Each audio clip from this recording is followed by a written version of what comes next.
Aziz milletim, Enerji ve Tabii Kaynaklar Bakanlığımızın kıymetli mensupları, değerli misafirler, değerli basın mensupları, sizleri en kalbi duygularımla, muhabbetle selamlıyorum. Bugün ülkemiz bakımından tarihi öneme sahip bir müjdeyi paylaşmak üzere sizlerle bir aradayız. Bilindiği gibi enerji, kalkınmanın temel unsuru olmanın yanında milli bağımsızlığın gerçek anlamda tesisinde de çok büyük öneme sahiptir. Ülkelerin ortaya koydukları vizyonların hayata geçebilmesi enerji sektöründeki istikrarla orantılıdır. Dünyada son bir asırdır yaşanan hiçbir karmaşa, kaos, savaş, çatışma, çekişme yoktur ki gerisinde öyle veya böyle enerji hesabı yatmasın. Petrol ve doğalgaz sahalarının kontrolü ve güvenliği için yeri geldiğinde milyonlarca insanın canının hiçe sayıldığı vahşi bir düzen kurulmuştur.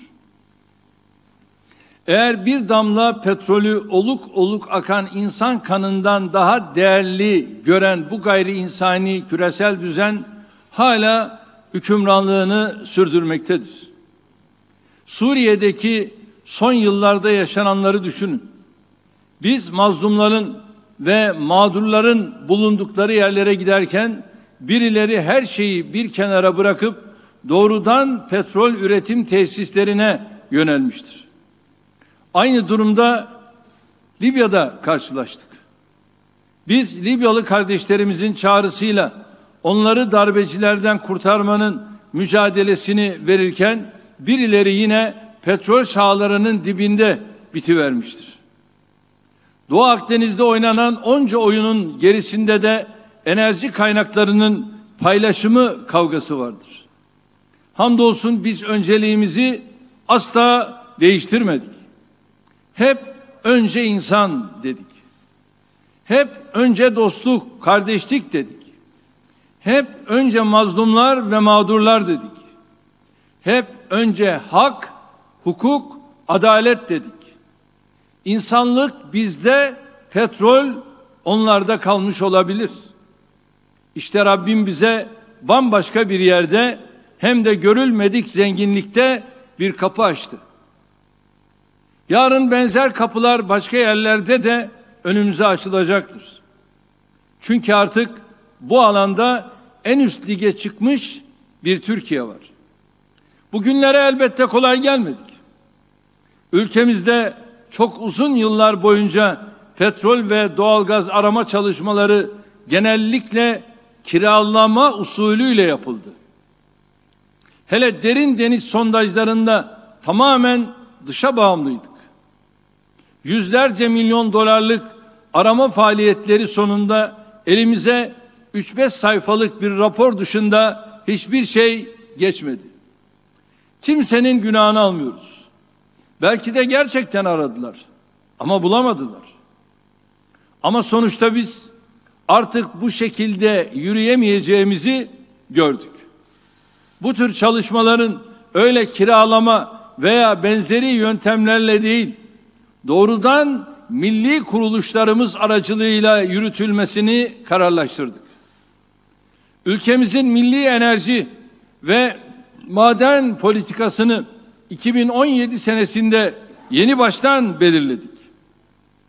O dönemde Enerji ve Tabii Kaynaklar Bakanımız olan Berat Albayrak ile ardından gelen Fatih Dönmez kardeşimiz ekipleriyle birlikte bu politikayı titizlikle ve kararlılıkla uyguladılar. Bu çerçevede derin deniz sondajlarını bizzat yapmanın arayışlarına girdik. Ardı ardına 3 sondaj gemisini ülkemiz derin deniz arama filosuna kattık. Bugünkü sevinci bize yaşatan Fatih'in yanında Yavuz ve Kanuni sondaj gemilerimizde bu alanda dünyanın en önde gelen ülkeleri arasına dahil olduk. Ayrıca Barbaros Hayrettin Paşa, ve Oruç Reis sismik araştırma gemilerimizle bu filoyu güçlendirdik. Mülkiyetleri ülkemize ait olan 3 sondaj ve 2 sismik araştırma gemimiz tamamen kendi ekipmanlarımız ve kendi personelimiz ile çalışmalarını yürütüyor. Dünya fiyatlarının bir hayli altında maliyetle ülkemize kazandırdığımız gemilerimizle yaptığımız sondajların birim maliyeti de oldukça düşüktür. Sondaj ve sismik araştırma çalışmalarımızda en küçük bir dışa bağımlılığımız söz konusu değildir. Zaten öyle bir durum olsa bize nefes bile aldırmayacakları ortadadır.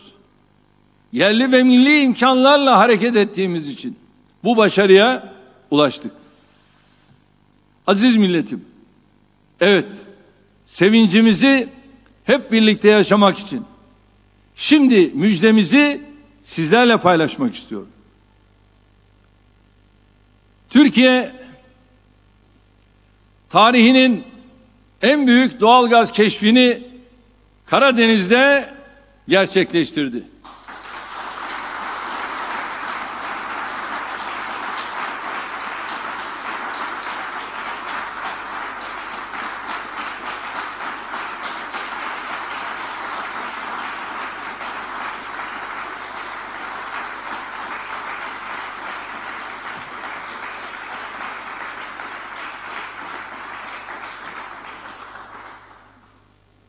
Fatih sondaj gemimiz 20 Temmuz 2020 tarihinde başladığı Tuna 1 kuyusundaki sondajında hamdolsun 320 milyar metreküp doğal gaz rezervi keşfetmiş durumda.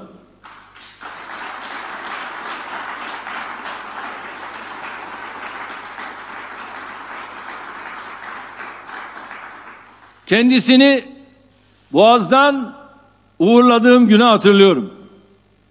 Ve o uğurlayışımızla birlikte hamdolsun neticeye de keşfede ulaşmış olduk. İstanbul'un fethinin yıl dönümünde Karadeniz'e uğurladığımız Fatih sondaj gemimiz ismine layık bir başarıyla hepimizi gururlandırdı. Allah'a hamdolsun.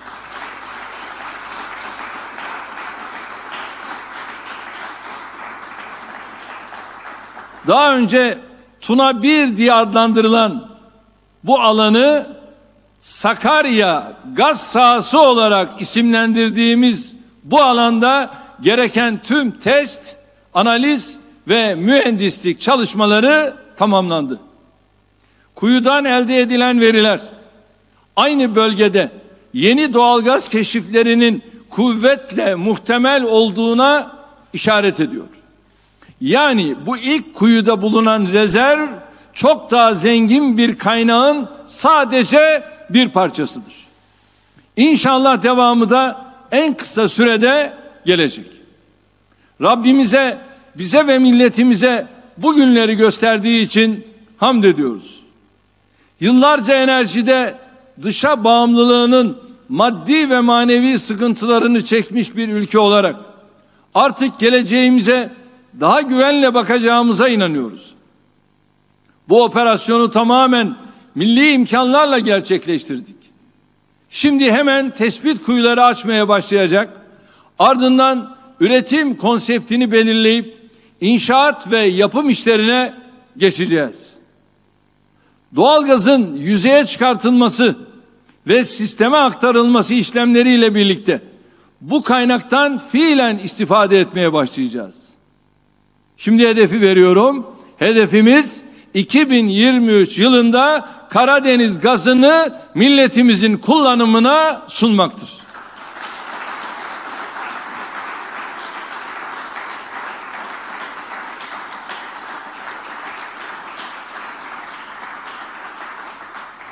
Böylece bunca yıl sabırla adeta ilmik ilmik dokuyarak yürüttüğümüz çalışmaların ilk ve en büyük meyvesini almış oluyoruz.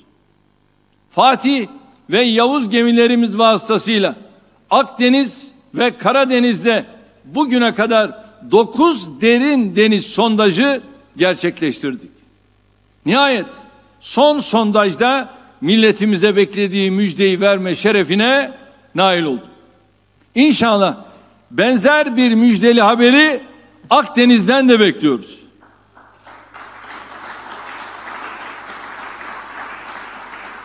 Şu anda bakımda olan Kanuni'nin de yıl sonunda devreye girmesiyle Akdeniz'deki faaliyetlerimize hız vereceğiz. Keşifler için söylenen o güzel sözü sondaj faaliyetlerimize uyarlayarak tekrarlamak istiyorum. Her arayan bulamaz ama bulanlar arayanlardır.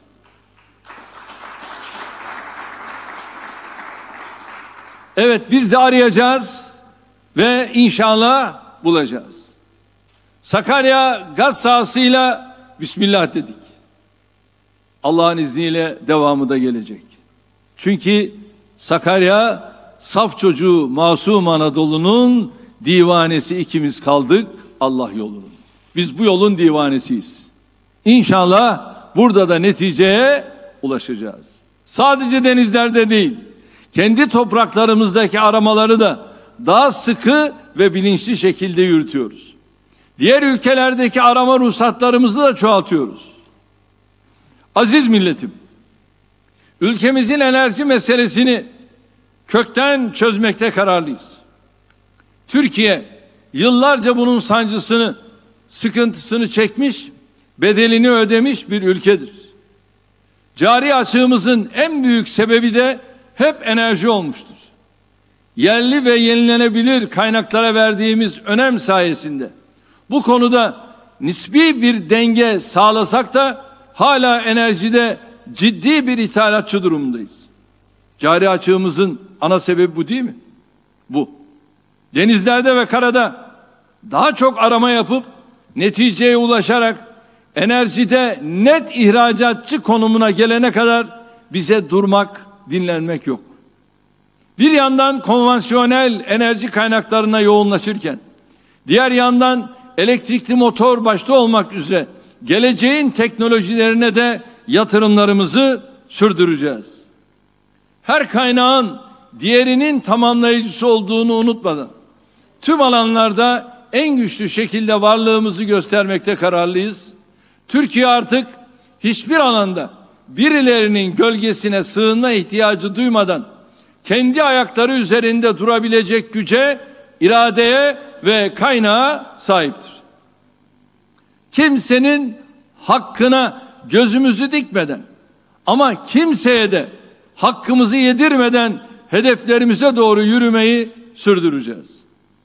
Yunanistan başta olmak üzere bu mesele karşımıza dikilenlerin hepsi de haklı olduğumuzu gayet iyi biliyor.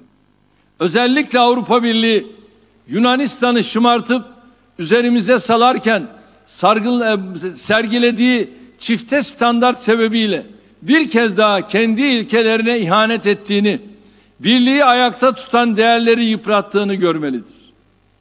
Ortada dolaşan ve hiçbir geçerliliği olmayan saçma sapan haritaların yarın öbür gün en büyük zararı Avrupa Birliği'ne vereceği unutulmamalıdır. Sırf Türkiye'ye zararı dokunuyor diye kendi müktesebatına aykırı işlere alet olmak Yunanistan'ı kurtarmaz. Ama Avrupa Birliği'nin zaten sorunlu olan itibarını iyice düşürür. Türkiye'nin bu konudaki kararlılığını, gerektiğinde bedel ödeme ve ödetme azmini görmek istemeyenler sahada da masada da cevaplarını alacaklardır. Sakarya gaz sahasındaki keşiften sonra artık önümüzde çok daha aydınlık bir yol olduğuna inanıyoruz. Bugün gelecek nesillere önemli bir miras bırakacağız. Milletimizin refahı için gece gündüz demeden çalışmaya devam edeceğiz. Rabbim yar ve yardımcımız olsun. Rabbim yolumuzu, bahtımızı açık etsin. Bir kez daha doğal gaz rezervi keşfimizin ve arkasından gelecek yeni keşiflerin ülkemize, milletimize, bölgemize hayırlı olmasını diliyorum. Buradan elde edeceğimiz gelirin milletimize, umudunu bize bağlamış tüm dostlarımıza ve insanlığa hayırlar getirmesini Rabbimden niyaz ediyorum. Ülkemize ve milletimize bu sevinci yaşatan kurumlarımızın tüm mensuplarını, sahada çalışan personelimizi, süreçte emeği ve katkısı olan herkesi tebrik ediyorum.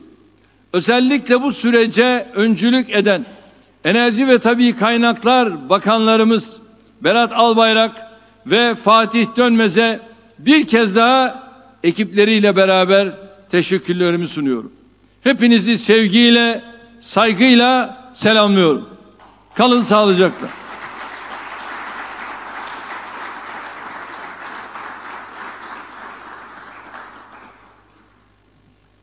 Evet. Şimdi önce Berat Albayrak Bey'i dinliyoruz. Buyurun. Önce Berat Albayrak Bey'i dinliyoruz. Buyurun. Sayın Cumhurbaşkanım, hakikaten bugün ülkemizin, Türkiye'mizin milli enerji politikaları açısından, ekonomisi açısından çok tarihi bir gün. Heyecanlıyız, mutluyuz, gururluyuz. Hakikaten Türkiye olarak bu yüzyılın kaderinin şekillendiği bu günlerde ülkemizin geleceği açısından da çok önemli bir sürece şahitlik ediyoruz. Tabii bugünün bizim için ekstra şöyle bir anlamı var. Milletimizin tarihinde Ağustos ayı hepimizin malumu zaferler ayı. Malazgirt'ten Mohaç'a kadar, Büyük Taarruz'dan Sakarya'ya kadar hakikaten Ağustos ayında çok büyük şanlı zaferlere imza atmışız.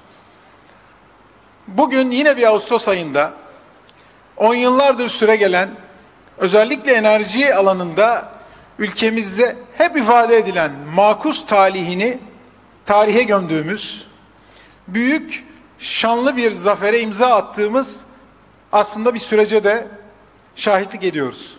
Dolayısıyla bu da ayrıca bizim için çok büyük bir övünç kaynağı. Bu süreçle birlikte inşallah özellikle enerji başta olmak üzere, ekonomi olmak üzere ülkemiz savunma sanayinden birçok alanda büyük ve güçlü tam bağımsızlık yolculuğunda çok büyük bir adım attı. Ve bu süreç hakikaten ülkemizi, 83 milyon vatandaşımızı yarınlara çok daha ümitli ve umutlu taşıyacak Allah'ın izniyle. Tabii bugün burada ifade edilen bilgiler ışığındaki keşif ve burada ortaya çıkan gaz 83 milyonun. Ülkemizin dört bir tarafındaki Hakkari'den Edirne'ye, Artvin'den Muğla'ya, Trabzon'dan Hatay'a 83 milyon vatandaşımızın her birinin övünçle, gururla büyük bir sevinç yaşayacağı büyük bir adım atılıyor. Açıkçası işin ekonomik boyutu itibariyle bugün burada gemideki arkadaşlarla da teknik süreci değerlendirdikten sonra çok net ben şunu ifade edebilirim ki hakikaten buradaki mevcut keşif ve potansiyelle birlikte inşallah ülkemizin gündeminden cari açık konusunu artık kaldırdığımız, çünkü yılda son 10 yılın ortalama 40 milyar dolarlık enerji ithalatı yapan bir ülke Türkiye.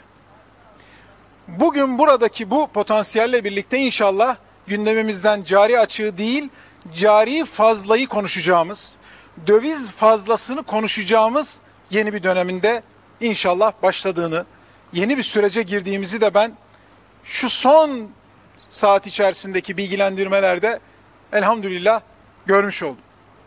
Ve Allah'ın izniyle Türkiye artık yeni bir döneme giriyor.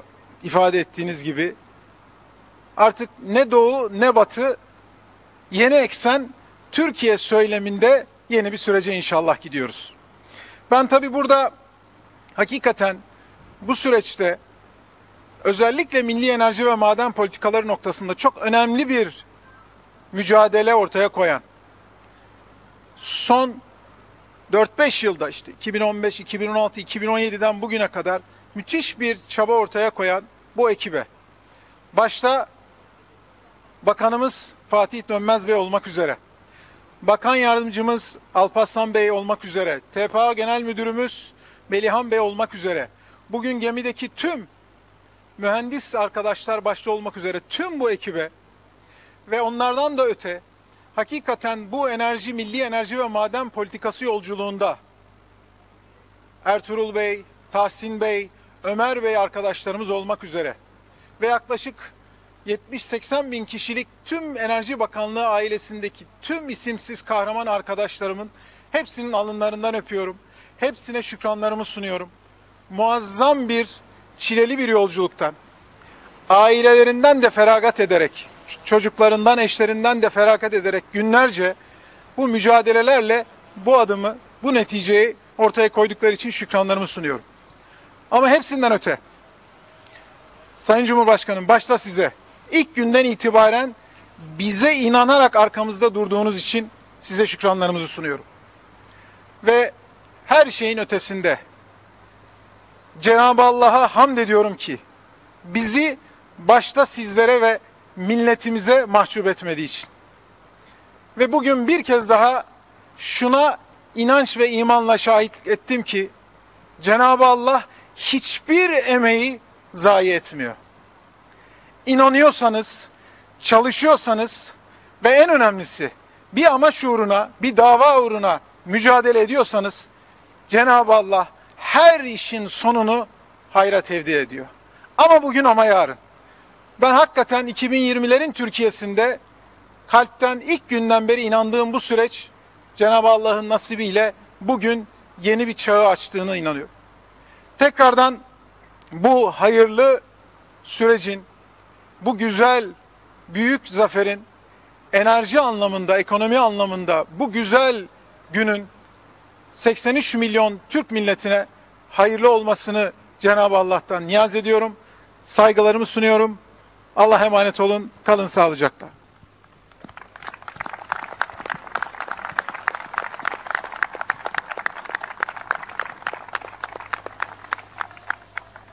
Evet Fatih Bey, söz sizde, buyurun.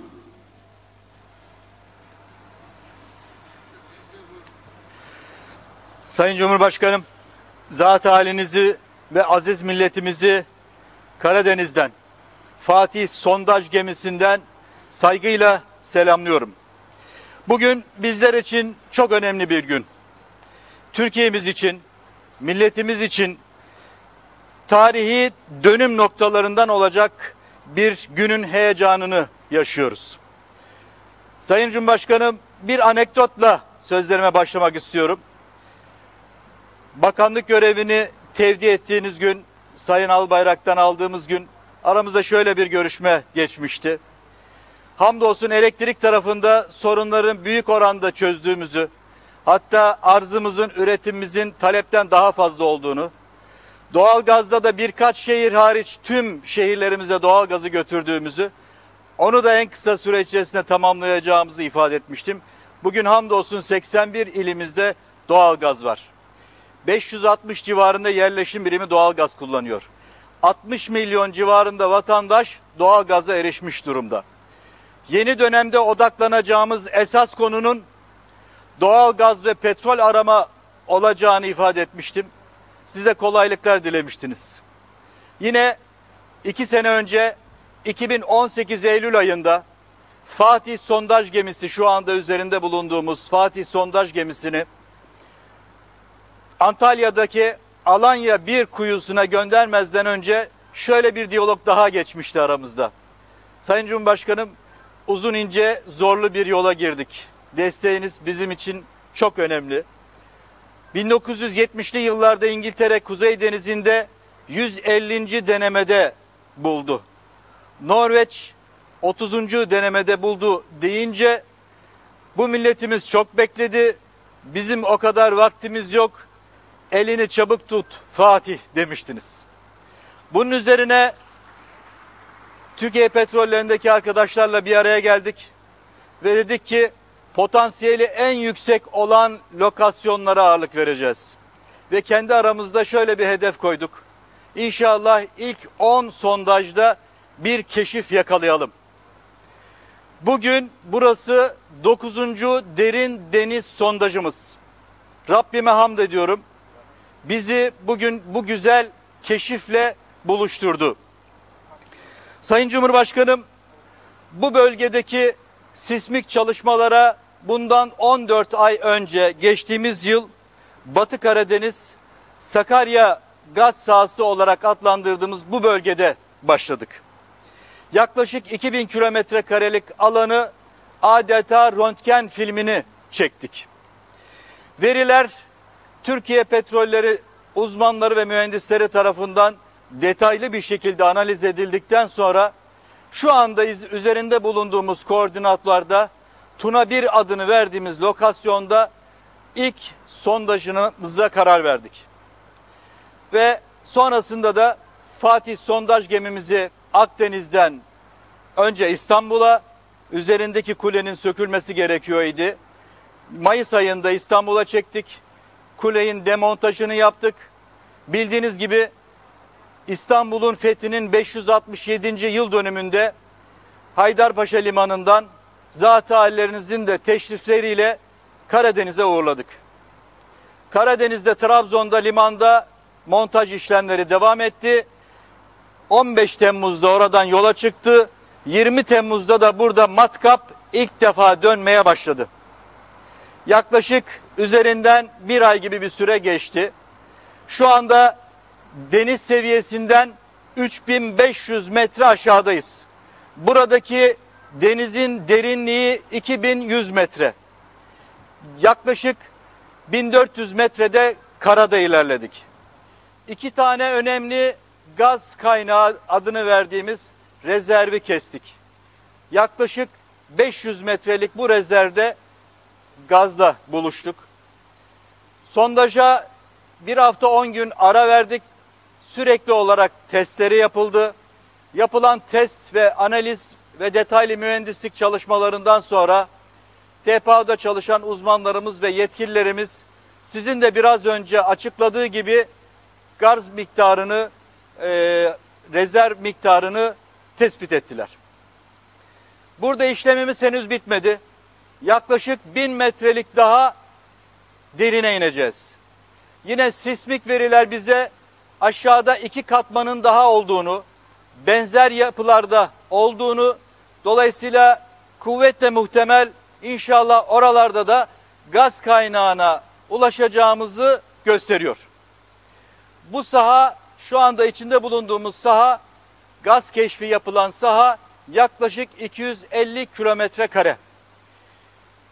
Yine bu bölgede inşallah en kısa süre içerisinde yeni tespit kuyularımızı açacağız. Ve bu çalışmalarımızı daha da netleştireceğiz. Sizin de bize koymuş olduğunuz hedef tarih olarak inşallah Cumhuriyetimizin 100. yılında vatandaşımızla kendi gazımızı buluşturacağız. Bir detay daha vermek istiyorum. Yapılan test ve analizlerden sonra burada bulmuş olduğumuz gazın kalitesi de son derece önemli ve son derece kaliteli gözüküyor. Dolayısıyla bunların hepsi bize yarın maliyet açısından son derece olumlu yansıyacak. Yine bu bölgede 6000 kilometre karelik daha sismik çalışma yapacağız. Oradan da arkadaşlarımız son derece umutlu.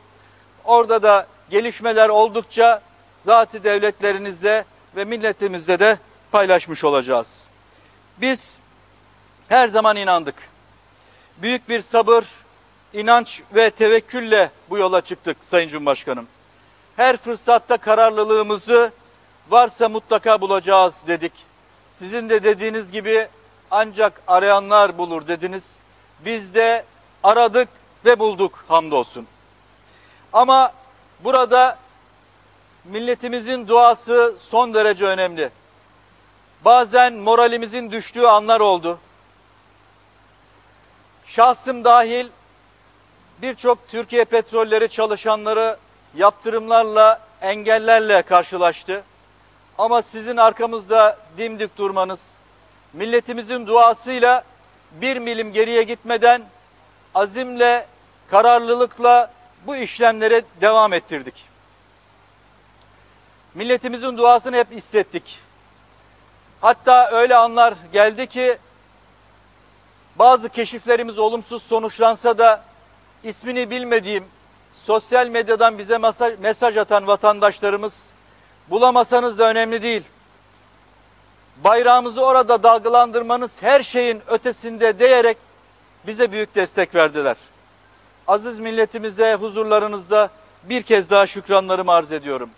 Yine bir anekdotu da sizlerle paylaşmak istiyorum.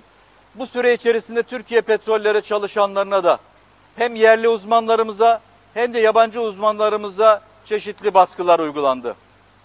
Bunlardan 2 tanesi Avrupa Birliği vatandaşıydı. Ailelerine baskı yaptılar. Bu çalışanlarımız bize gelerek biz burada mutluyuz, huzurluyuz. Kendi ülkemiz bize sahip çıkmıyor. Biz Türkiye Cumhuriyeti vatandaşı olmak istiyoruz dediler. Müracaat ettiler ve şu anda o 2 çalışanımız Türkiye Cumhuriyeti vatandaşı olarak bizlerle birlikte omuz omuza çalışıyor Sayın Cumhurbaşkanım. Bu yolda bize vermiş olduğunuz destek her şeyin ötesinde. Başta sizlere şükranlarımı arz ediyorum. Önceki dönem bakanımız, Hazine ve Maliye Bakanımız süreci başından sonuna takip etti. Her gün destek oldu. Ona teşekkürlerimizi sunuyoruz. Dışişleri Bakanımız hemen her platformda, yurt dışında, yurt içinde haklı davamızı sonuna kadar savundu. Bir teşekkürümüz ona. Milli Savunma Bakanımız sanırım orada bizi donanmasıyla hiç yalnız bırakmadı. Ona da teşekkürlerimizi sunuyoruz. Burada adını sayamadığımız tüm bakanlıklarımıza, tüm kamu kurumlarına verdiği destekten dolayı şükranlarımızı sunuyoruz. Ama ayrıca Türkiye Petrolleri'nin Genel Müdürü Melihan Bey olmak üzere bu süreçte emeğini, alın terini, aklını yoran herkese en içten dileklerimle teşekkürlerimi sunuyorum. Keza Türkiye Petrolleri'nden sorumlu Bakan Yardımcımız Alparslan Bey de yeri geldi. Gemilerde onlarla birlikte yattı kalktı. Ona da teşekkürlerimi sunuyorum. En büyük teşekkürümüz şüphesiz bizi dualarıyla yalnız bırakmayan aziz milletimize. Onlara da şükranlarımı sunuyor. Ve milletimize daha nice güzel haberler vermek için yeniden bir arada olmak dileğiyle selam ve saygılarımı arz ediyorum Sayın Cumhurbaşkanım. Evet. Değerli arkadaşlar, hayırlı olsun diyoruz. Her arayan bulamaz ama bulanlar unutmayalım ki arayanlardır. Ve şu an itibariyle tabii 9 derin deniz sondajını tamamladık ve kararlılıkla bunlar devam edecek. Sayın Bakanımızın da ifade ettiği gibi öyle ülkelerle çalıştık ki yani gelip bunlar marka isimlerdi.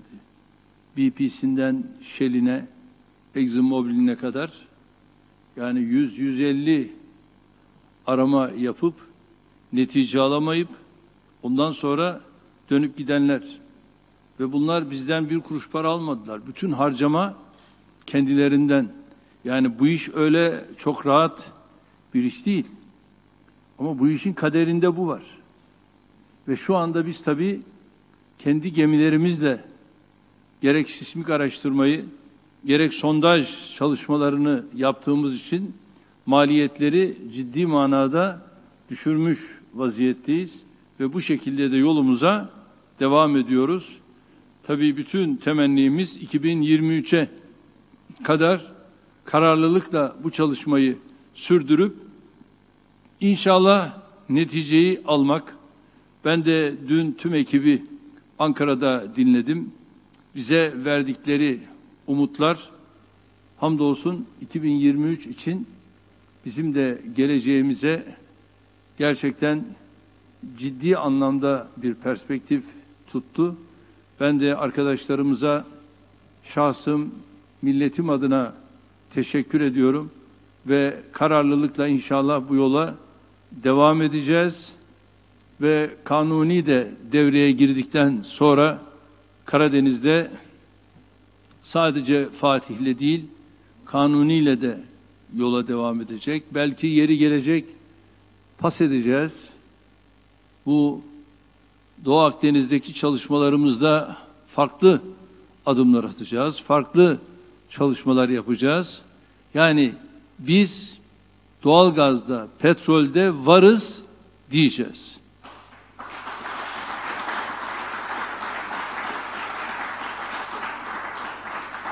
Onun için de günümüz hayırlı olsun diyorum. Tekrar gerek Berat Bey'e, gerek Fatih Bey'e, gerek Türkiye Petrollerinin tüm yöneticilerine, bakan yardımcılarına, hepsine şahsım, milletim adına şükranlarımı sunuyorum. Allah yardımcımız olsun ve Allah'a emanet olun. Kalın sağlıcakla.